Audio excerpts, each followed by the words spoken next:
From the Toronto International Film Festival, this is Red Carpet Diary. For better or for worse, he was one of the key figures in American culture over the last 4 decades. His remarkable life and convictions are examined in Filthy Gorge's The Bob Guccione Story. What made you want to tell this story? I think nobody should go to their grave in a one-dimensional way. Bob Guccione is known as a pornographer, but ultimately he's more than that. He was an artist, he was a pioneer, he was a visionary, and I think it's just important that the world know that. There's just so much more to him than just Penthouse.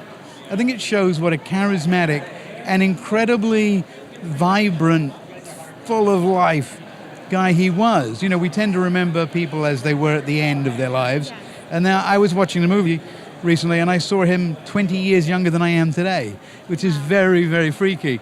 I mean, as I sort of dove into this story, I realized that Bob Guccione was this intellect. There was this deep interest and this curiosity in life and in art. Passionate man, and I got to read his diaries. I got to see everything there is about him. I thought he was fascinating. Can you tell me what it was like profiling his life? It was the most amazing experience. Kind of redemption after all these years, to really show how professional everything was and how wonderful my life was. For almost 25 years, I worked for them. So it was pretty amazing. So for this to happen, kind of wish he was alive to see it happen. But well, he's an extraordinary man. I think he's a man that not very many people really knew about. And I always said that at some point, there was going to be interest in him. He was a recluse. He was a private man.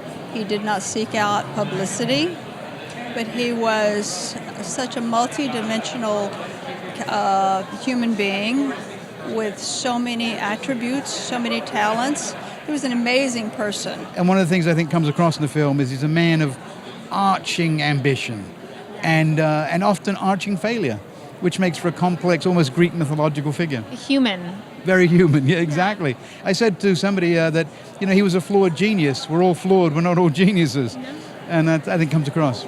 I just want the audiences to do their research and say, hey, you know what? This was more than just dirty pictures. This was just a different way of looking at women. Bob loved women. And so I think, you know, if you watch the film and really understand it, then you're going to just look at a man a little differently than what the press labeled him as.